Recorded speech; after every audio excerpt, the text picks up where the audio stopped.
উনি ডাকলেন শনিকে। শনি এসে বললেন আমায় কেন ডাকছো বলে ওই হরিনামটা পণ্ড করে দাও। শনি বললাম আমি পারবো না, কারণ নামযজ্ঞ বন্ধ করার ক্ষমতা মানে। বললেন তাহলে কাজ করো, যেখানে হরিনাম হচ্ছে দুজন বসে আছে, কৃতি আর ব্রতী। আমার কৃতি মানে যার নামে সংকল্প, আর ব্রতী মানে যিনি গোস্বামী। এই দুজন যদি থাকে বাবা, হরিনাম যজ্ঞে কেউ ব্যাঘাত ঘটাতে পারে না।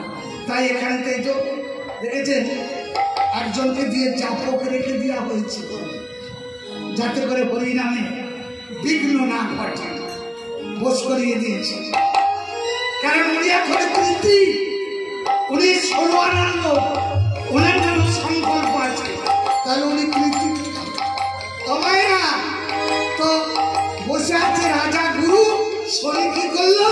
বৃদ্ধ ব্রাহ্মণের বেশ ধারণ করে দরজায় গেলেন, ডাকছে বাড়িতে কে আছেন? বলে কে আছো? অতিথি ডাকে একবার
মহারাজ বলছে গুরুদেব মনে হচ্ছে কোনো অভক্ত ব্রাহ্মণ।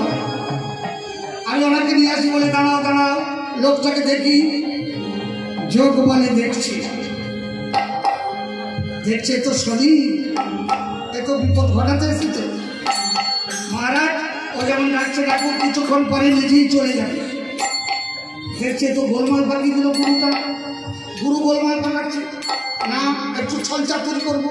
ও দাঁড়িয়ে দাঁড়িয়ে কাঁদতে কাঁদতে বলছে মহারাজ 12 বছরের সংকল্প করে হরিনাম করাচ্ছে, আর একজন বৃদ্ধ ব্রাহ্মণের সেবা দেবেন না? নাম করে কি লাভ? নামের থেকে বড় যে সেবা, স্বাস্থ্য করেননি।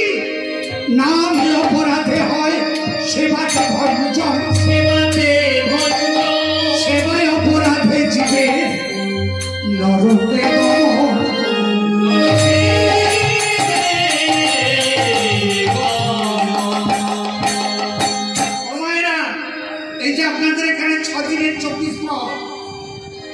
নাম করে কত ফল পাবেন জানি না।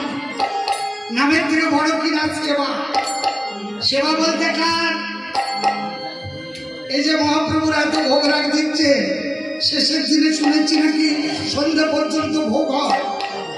হ্যাঁ, ঠাকুরে খায়। আপনারা বাড়ি থেকে যত নিয়ে আসছেন খায় না? ঠাকুর যদি খেত আপনারা দিতেন না। ঠাকুর খায় না বলে দেন, একবার উৎসর্গ করে আমাকে দিয়ে দিলেই খাবো নিজেরা।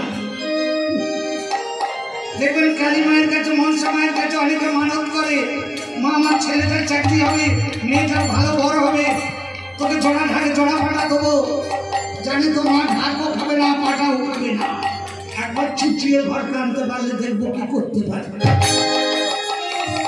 1 বছর যদি কারো পাটা খেয়ে দেয় না, আর সেই কালী মরো কেউ যেমন বলবে বাবরে পাটা খেয়ে তো কাজী দে। ওটা সেবা নয়। সেবাই যে আপনাদের এখানে চলছে, কমিটি রান্না করছে। গৌর হরি বলেছে, গোবিন্দ বলেছে, নামকারীর সেবা আমার সেবা, বৈষ্ণব সেবা আমার সেবা, ভক্তের সেবা ভগবানের সেবা। সেই সেবা অপরাধ হলে নাম করিয়ে লাভ নাই। অনেক জায়গায় হয়, আপনাদের এখানে কি হয় জানি না। লুচি করে দেয়, আমার কোথাও শুধু কুমড়োর ঝাল আর বিড়ির ডাল করে দেয়, আবার কোথাও দেখবেন রাইস করে দিচ্ছে, পড়ুয়া করে দিচ্ছে। আমার সঙ্গে চলুন 24 পরগনা চলুন, কীর্তন গাইতে যাবো বাবা, সেখানে কি রাধা বল্লভী ছাড়ার সন্দেশ। আমি বলছি অন্য দিন একটু অন্য অন্য বলছে শ্যামসুন্দর বাবু আপনাকে এত ভালো ভালো জিনিস খাওয়াচ্ছি, আপনি ভাত করছেন, আমি আপনারা হরিনাম করাচ্ছেন, ভাত দেবেন না? হ্যাঁ, গৌরবী লিখে দিয়ে গেছে হরিনাম করিয়ে খাওয়ালে কি খাওয়াতে হয়।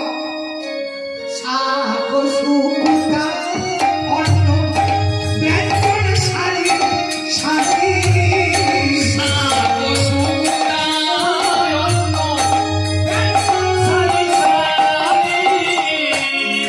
আনন্দে ভোজন করে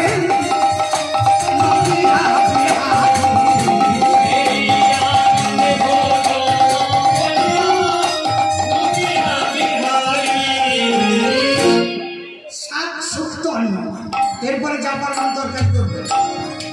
প্রত্যেক জীবের মধ্যে গৌরহরি, প্রত্যেকের মধ্যে ভগবান, জীব সেবা করে সন্তুষ্ট হয়ে আমার গোবিন্দ সন্তুষ্ট হবে। তাই মহারাজ বললেন গুরুদেব আমি ওনাকে আনতে যাচ্ছি। বলে না বাবা যেও না। বলে আপনার কথা শুনবো না, আপনি আবার অমঙ্গল চাইছেন। আমি 12 বছর সংকল্প করে হরিনাম করাচ্ছি, আর একজন অমুক্ত ব্রাহ্মণ দরজা থেকে কেন্দ্রে ফিরে যাবে না। ওমা আর বাবা গুরুদেবের কথা মানলো না, বেরিয়ে পড়ল। আরে গুরু একটা লঙ্ঘন করে চলিল জানিতে, এইবারে মহারাজ পড়িল বিপদে। আপনাদের প্রত্যেককে জোড়হাত করে বলে যায় না, যে যা করবেন করবেন বাবা, গুরু আদেশ লঙ্ঘন করবেন না। কারণ গুরু যদি অভিশাপ দেয় আর মায়ের চোখ দিয়ে যদি কেউ জল ছড়িয়ে দেয়। এবার আপনাদেরকে একটা প্রশ্ন করি, আচ্ছা বলুন তো মা বড় না বাবা বড়? হ্যাঁ, মা বড়। এদিকে বলছে পিতা স্বর্গ পিতা ধর্ম পিতা হি পরমন্তপ পিতরি প্রতিমা পণ্য পিয়ন্তে সর্বদেবতা।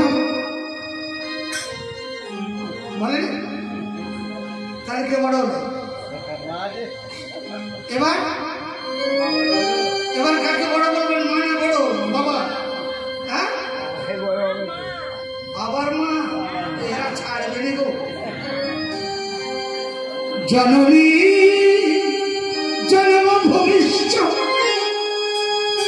স্বর্গাদপি করিয়সি। মায়েরা, বাবা তো স্বর্গ আর মা স্বর্গ থেকে 100 গুণ বড়।